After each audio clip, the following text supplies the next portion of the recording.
نحمده ونصلي ونسلم على رسوله الكريم أما بعد فأعوذ بالله من الشيطان الرجيم بسم الله الرحمن الرحيم الصلاة والسلام عليك يا سيدي يا رسول الله وعلى آلك وأصحابك يا سيدي يا حبيب الله۔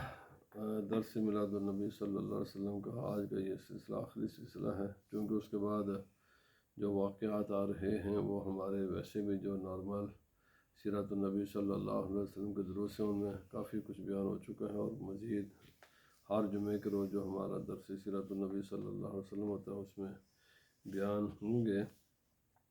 اور آج کے بعد جو ہمارا نارمل سلسلہ دروس ہے، یعنی قرآن حکیم، احادیث اور عقائد، فقہ اور اخلاقیات اور باقی جو سلاسل ہیں وہ انشاءاللہ جاری ہوں گے۔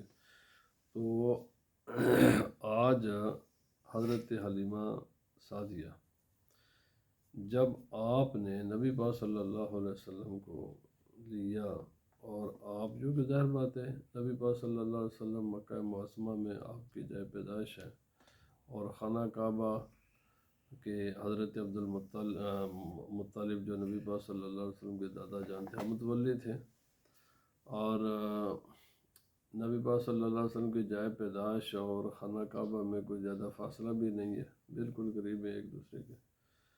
تو جب انہوں نے نبی پاک صلی اللہ علیہ وسلم کو لیا تو ظاہر بات ہے یہ پھر خانہ کعبہ میں گئیں تاکہ مکہ معظمہ کو چھوڑنے سے پہلے ہم خانہ کعبہ کا زیارت کر لیں، طواف وغیرہ کر لیں، حجر اسود کو بوسہ دے لیں، اور الوداع ہونے سے پہلے یہ کام کر لیں۔ تو آپ کہتی ہیں کہ جب یہ گئی نا خانہ کعبہ میں، یہ اور ان کے والد، تو وہاں کے نبی پاک صلی اللہ علیہ وسلم بھی آپ کے ان کے ہمراہ تھے، کیونکہ یہ آپ مکہ معظمہ کو چھوڑ رہی تھی۔ تو جو بڑا بت ہے اور جو اس کے ساتھ 360 بت تھے کفار نے مشرکین مکہ میں نصب کیے ہوئے خانہ کعبہ میں، یہ 2 مرتبہ گرے۔ ایک تو جس مرتبہ نبی پاک صلی اللہ علیہ وسلم کی ولادت ہوئی، اور پھر جب نبی پاک صلی اللہ علیہ وسلم کو لے کر حضرت حلیمہ سعدیہ گئیں خانہ کعبہ میں اور الوداع ہونے کے لیے، تو کہتی ہیں کہ میں کیا دیکھتا ہوں سارے بت منہ کے بل نیچے گر گئے۔ اور یہ کیوں؟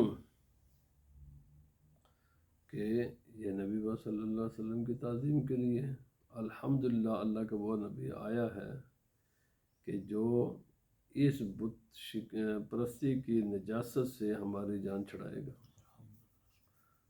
ہم تو یہ جو لوگوں نے ہمیں بنایا ہوا، ہم تو وہ ہے نہیں ہیں، ہم تو بے اختیار سی چیز ہیں۔ ان ظالموں نے ہمیں یہ کیا بنا دیا ہے۔ وہ بھی انہوں نے بھی عملاً یہ بتایا بھائی ہم کچھ بھی نہیں ہیں، سب کچھ وہی کچھ ہے جو اللہ رب العزت ساری کائنات کا خالق مالک ہے، اور اللہ کے نائب اور اللہ رب العزت کا پیغام پہنچانے والے نبی پاک صلی اللہ علیہ وسلم اب دنیا میں تشریف لے آئے ہیں۔ آپ فرماتی ہیں پھر یہ میں نے بڑا عجیب منظر دیکھا، میں نے کہا الوداع ہونے سے پہلے میں حجر اسود کو بوسہ دے دوں۔ جب میں بوسہ دینے کے ارادے سے آگے بڑھی تو بجائے اس بات کے کہ میں حجر اسود کی طرف آگے بڑھتی، حجر اسود میری طرف آ گیا،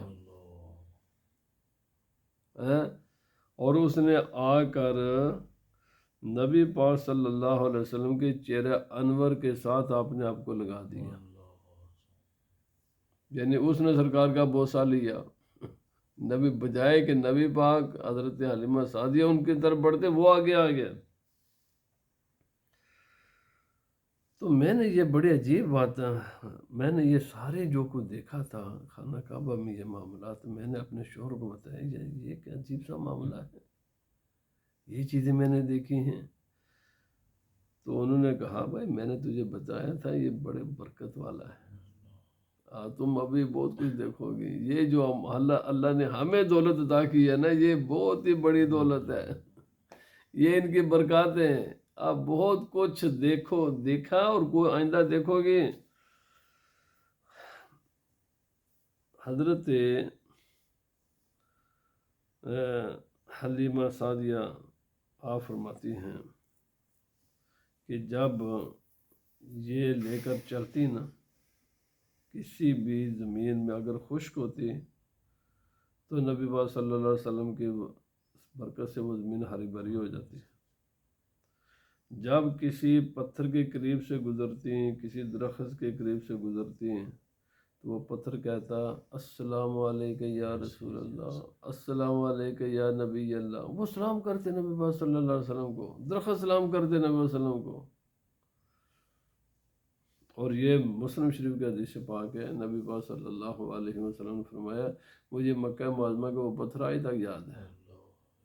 مجھے ابھی بھی پتہ ہے کہ جب میں اپنے لڑکپن میں اور بچپن میں اور اعلان نبوت سے پہلے جب اس کے پاس سے گزرتا تھا نا تو مجھے کہا کرتا تھا السلام علیکہ یا رسول اللہ.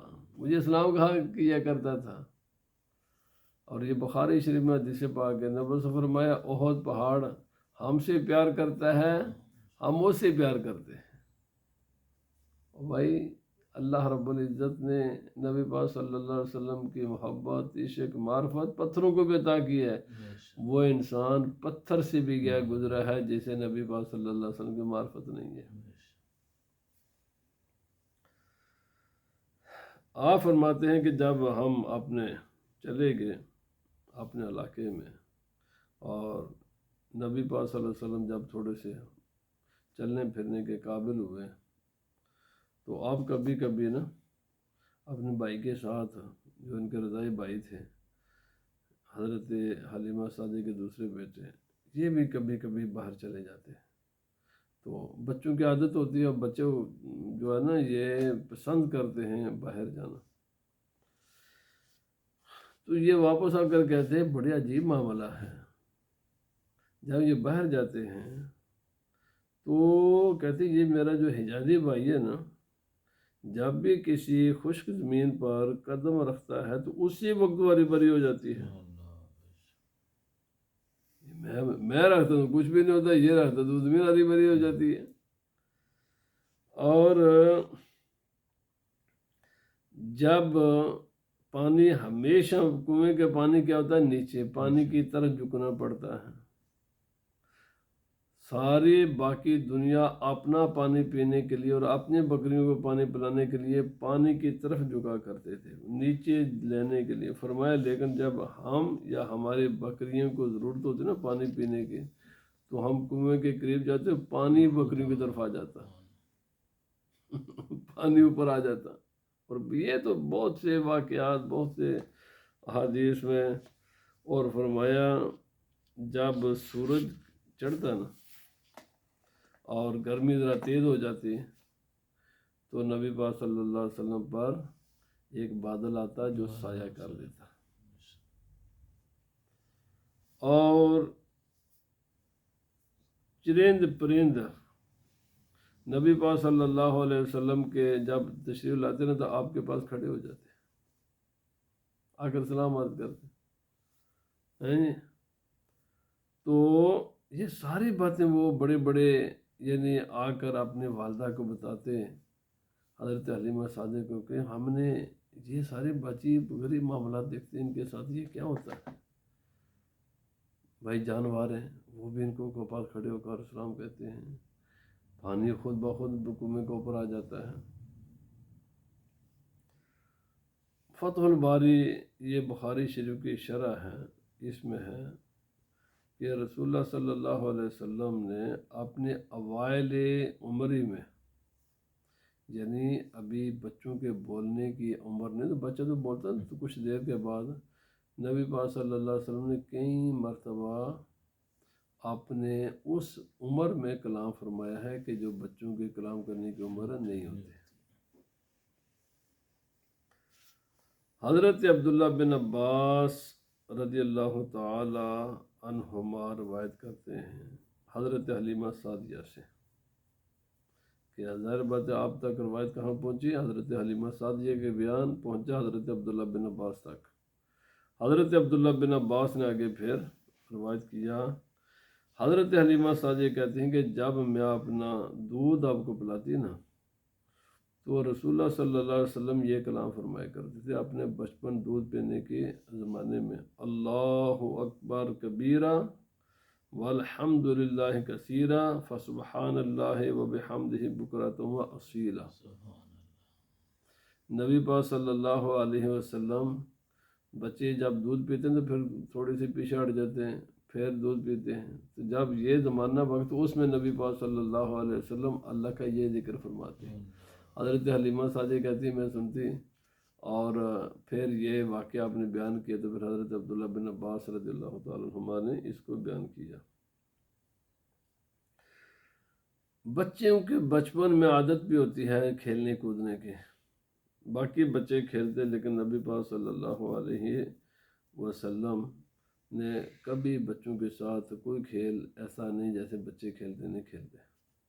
ایک مرتبہ آپ اللہ کھڑے ہو جاتے، یہ اس کتاب میں نہیں ہے، باقی کتابوں میں آتا ہے، بچوں نے یہ کمپلین کی کہ آپ ہمارے ساتھ کھیل میں شریک کیوں نہیں ہوتے؟ تو نبی پاک صلی اللہ علیہ وسلم فرمایا ما خلقنا لہذا، اللہ نے ہمیں کھیل کود کے لیے نہیں بنایا، ہماری زندگی کا ایک مقصد ہے۔ اللہ نے انسان کو اپنی معرفت کے لیے، اپنی عبادت کے لیے بنایا، کھیل کود میں، اللہ لعب میں، بےہودہ کاموں میں وقت صرف کرنے کے لیے اللہ نے ہم اس لیے بنایا نہیں ہے۔ ابھی بالکل جب چلنے پھرنے کی بالکل، تو اس وقت بھی نبی پاک صلی اللہ علیہ وسلم یہ فرمائش سے بیان یلعبون فیجتنبہم، بچے کھیلتے لیکن نبی پاک صلی اللہ علیہ وسلم کھیل کود سے جو ہے نا اپنے آپ کو الگ رکھتے۔ تو ایک مرتبہ نبی پاک صلی اللہ علیہ وسلم کو نا، ویسے ہر ماں ایسے ہی کرتی ہے، بچپن میں بچوں کو ذرا دور جانے کی اجازت نہیں کوئی دیتا، تو نبی پاک صلی اللہ علیہ وسلم کو بھی حضرت حلیمہ سعدیہ یعنی بڑا خیال رکھتی ہیں کہیں آپ دور نہ چلے جائیں۔ لیکن ایک دن کیا ہوا کہ حضرت حلیمہ سعدیہ کی بیٹی تھی شیمہ، یہ ذرا بڑی تھی، یہ لے گئی نبی پاک صلی اللہ علیہ وسلم کو اپنے ساتھ ذرا تھوڑا سا فاصلے پر۔ حضرت حلیمہ سعدیہ کو ذرا پریشانی ہوئی کہ بھائی کہاں گئے ہیں؟ تو کہتے ہیں کہ جب میں نے تلاش کیا تو گرمی کافی تھی، میں نے کہا گرمی ہے، تو میں نے وہ کدھر اس گرمی میں لے گئی؟ اپنی بیٹی سے کہا شیمہ سے کہ بھائی کدھر لے گئی تھی تو انہیں، گرمی بڑی شدید ہے۔ تو شیمہ نے کہا بھائی میرے بھائی گرمی، انہیں گرمی کچھ نہیں کہتے۔ فرمایا کیوں؟ رأیت غمامۃ تظل علیہا، امی جان فکر نہ کرو، میں نے دیکھا کہ جیسے ہی گرمی سخت ہوتی ہے تو ایک بادل آتا ہے جو ان کے اوپر سایہ کر دیتا ہے، ہاں جی، اور اذا وقفت، جب یہ ٹھہر جاتے وہ بھی ٹھہر جاتا، اور جب یہ چل پڑتے وہ بھی چل پڑتا، یہاں تک کہ یہ معاملہ وہ ہم وہاں سے لے کر وہ یہاں تک آنے یہ ایسے ہی اتارا ہے۔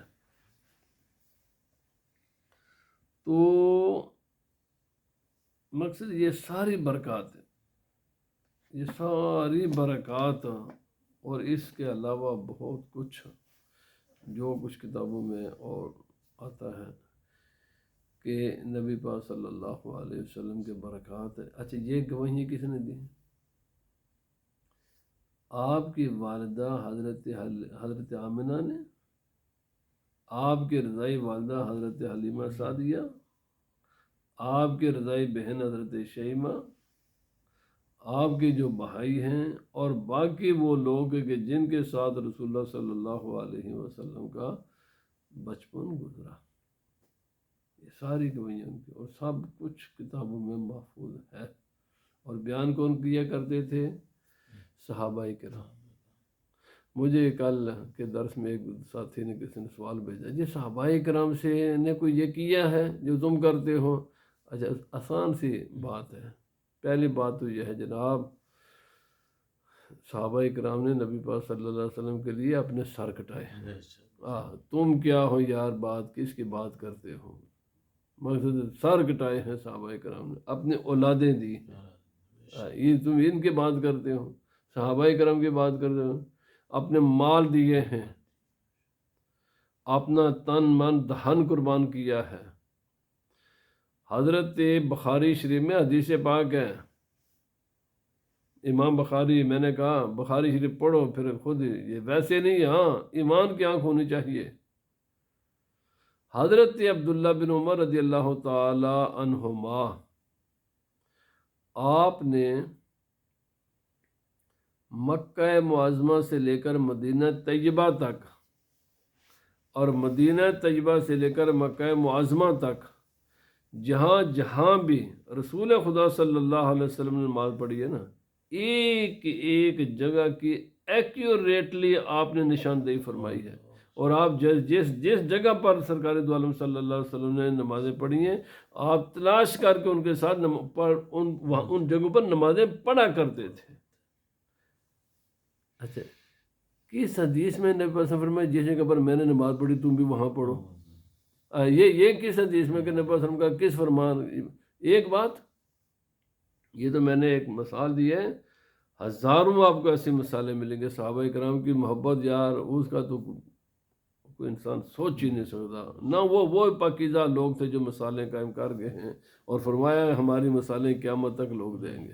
اب ایسا کوئی نہیں کر سکے گا جو ہم نے کیا۔ ایک بات۔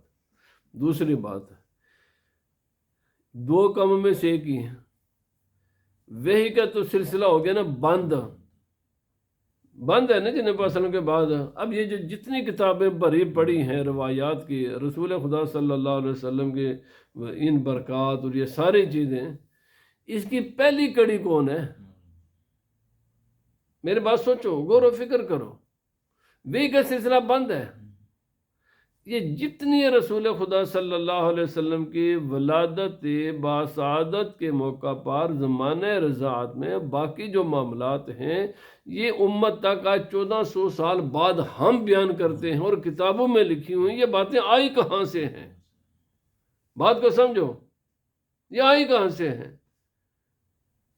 اگر پہلی کڑی نے بیان نہیں، پہلی کڑی کون ہے؟ صحابہ کرام۔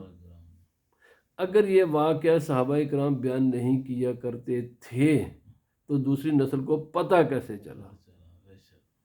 اگر دوسری نسل کو نے بیان نہیں کیا اپنی تیسری نسل کو، تو تیسری نسل کو پتہ کیسے چلا؟ اگر یہ سلسلہ صحابہ کرام سے شروع نہیں ہوا تو محدثین نے اپنی کتابوں میں ان واقعات کو لکھا کیسے ہے؟ نہ امام بخاری پر وحی نازل ہوئی ہے، نہ امام مسلم پر وحی نازل ہوتی تھی، نہ کسی بھی محدث پر وحی نازل نہیں ہوئی۔ یہ جتنی کچھ کتابیں لکھی گئی ہیں نا، یہ ساری اسناد کے ساتھ ہیں، چین ہے، ساری بخاری میں چین ہے۔ بھائی امام بخاری کہتے ہیں مجھے یہ بتے فلانا بڑا اتھینٹک آدمی تھا جس نے مجھ تک یہ بات بتائی ہے، میں یہ نہیں بس اس نے بتا کر چلا گیا، فرمایا اس کو فلانے نے بتائی، یہاں تک کہ یہ سلسلہ وہ لے کر جاتے ہیں اس پہلے انسان تک جس نے سب سے پہلے اس کو بیان کیا۔ یا رسول خدا صلی اللہ علیہ وسلم کو دیکھا یا سنا یا ان کے سامنے کوئی واقعہ ہوا۔ یہ جتنی بھی حدیث کی کتابیں ہیں نا جی، پرابلم یہ ہے کہ اگر کسی سے پوچھے نا حدیث کی کتابیں ہیں کتنی ہیں، میرا دعویٰ ہے یہ جنہوں یپ کرتے ہیں معاملات پر، ان سے صرف یہ پوچھ لو کہ احادیث کی کتابیں کتنی ہیں، ان کے نام بتا دو۔ میں بالکل نام بھی اللہ کے بندے نہیں بتا سکتے، یا نہ تو اس کا عدد بتا سکتے نہ نام بتا سکتے، ہے کتنی ہے۔ میں صرف ایک بات کرتا ہوں، امام بخاری علیہ الرحمہ، میں ایک امام کی بات کرتا ہوں، امام بخاری علیہ الرحمہ 6 لاکھ صحیح احادیث آپ کو یاد ہے، 6 لاکھ صحیح احادیث۔ امام بخاری حافظ تھے، جیسے قرآن پاک لوگ منزل پڑھتے ہیں، اس سے بھی زیادہ ایکوریٹ آپ 6 لاکھ حدیثیں پڑھتے تھے، مع اسناد کے ساتھ۔ اچھا، ان 6 لاکھ میں سے آپ نے بخاری شریف میں درج کتنی فرمائی ہیں؟ رپیٹ کے ساتھ تکرار کے باوجود 10,000 ہے. تکرار کو چھوڑیں کوئی 4,000 زائد بنتی ہے ساری. اچھا یہ جو 4,000 ہیں ٹوٹل 4,000 ہی بیان آپ نے فرمائی ہیں. یہ باقی جو 5,96,000 وہ کدھر ہیں؟ یہ ایک امام کی بات میں کرتا ہوں، یہ نہیں کہ تمام رسول خدا صلی اللہ علیہ وسلم. امام بخاری کا بھی وعدہ یہ آپ نے کوئی دعویٰ کیا ہے کہ صرف میں رسول خدا صلی اللہ علیہ وسلم کی تمام حدیث کا میں ہی حافظ ہوں. کب آپ امام بخاری نے دعویٰ کیا؟ اور فرمایا مجھ تک یہ پہنچی ہیں، اس کے علاوہ بھی ہیں. تو میرے بھائی سب سے پہلے کوئی بھی کسی قسم کی بات کرنے سے پہلے علم کی طرف رجوع کرنا چاہیے. جو مراجع ہیں نا، امام بخاری نے اکیلے کتاب نہیں لکھی، امام بخاری کے علاوہ بھی محدثین ہیں. امام مسلم صرف اکیلے امام نہیں ہے. جو اگر یہ سارے نے وہ سیم ہی باتیں کی ہیں تو پھر یہ کتابیں الگ الگ کیوں ہیں؟ ظاہر بات ہے. آپ تمام محدثین جب لکھتے ہیں نا اس میں کہتے ہیں یہ وہ 2 حدیثیں امام بخاری نے بھی نقل کی ہیں، امام مسلم نے بھی، پر یہ حدیثیں صرف بخاری نے نقل کی، مسلم نے کی، اور یہ ہے صرف مسلم نے نقل کی ہے، بخاری نے نہیں کی. اسی طرح باقی ہے. بعض وہ حدیثیں ظاہر بات ہے اگر یہ سارا جو ایک کتاب میں ہے دوسری میں ساری، تو پھر وقت ضائع ہوتا ہے. جی پھر یہ وقت ضائع کرنے کے لیے امت نے یہ سارا کام کیا ہوا ہے. ظاہر بات ہے چاہے کوئی بھی حدیث کی کتاب ہے، سب سے پہلے تو یہ 6 نہیں ہے بھائی. پہلے تو یہ سب سے پہلے ذہن سے نکالو نا کہ حدیث کی کتابیں صرف یہ 6 ہیں. اللہ کے بندو، حدیث کی بہت بڑا ذخیرہ کتب حدیث ہے. میں بتا دوں، ورنہ بہت بڑا ذخیرہ حدیث ہے، بہت بڑا ہے، بہت بڑا کتب ذخیرہ حدیث ہے. تو یہ کوئی کب ضروری کہ آپ کہتے ہیں بخاری میں، او یار تو آپ بخاری سچی بات ہے 15-20 سال جو درس نظامی کا ہے نا، میں صرف درس نظامی کی بات کرتا ہوں جن میں چھوٹ کر کے بہت کوئک بھی پڑھاتے ہیں نا، 18 سال تو اس کو لگ جاتے ہیں، 17-18 سال تو بخاری تک پہنچتے آدمی کو لگ جاتے ہیں. تو اس کے بعد ہے پھر آگے چیزیں. اگر مجھے کسی بات کے علم نہیں ہے تو مجھے اپنی جہالت کا اقرار کرنا چاہیے. مجھے نہیں ہے پتہ، اس کا معنی یہ نہیں کہ یہ علم ہی نہیں ہے، یہ حقائق ہی نہیں ہے. بات کو سمجھے؟ یا تو پھر سارے ذخیرہ حدیث کو کھنگالیں نا پہلے، پھر کریں انکار، پھر کریں ایسی باتیں دین میں. تو اگر تم نے کھنگالا ہی نہیں ہے، دیکھا ہی نہیں ہے، ان کتابوں کے نام ہی تمہیں یاد نہیں ہے، پتہ ہی نہیں ہے، تو اپنے ذہن کے ساتھ حقائق کا انکار نہ کریں. بس آخری بات میں کہتا ہوں، اس لیے کہ یہ ساری چیزیں روایات ہیں، یہ موجود ہے کتابوں میں. اور ظاہر بات ہے یہ کتابوں میں کسی پر وحی نازل نہیں ہوئی، یہ سب کے سب کتابیں روایتیں صحابہ کرام نے کی ہیں، پھر ان سے آگے چلی ہیں. چلتے چلتے چلتے چلتے جس بھی محدث نے جب وہ کتاب لکھ دے تو پھر سلسلہ سند وہاں تک روکیا.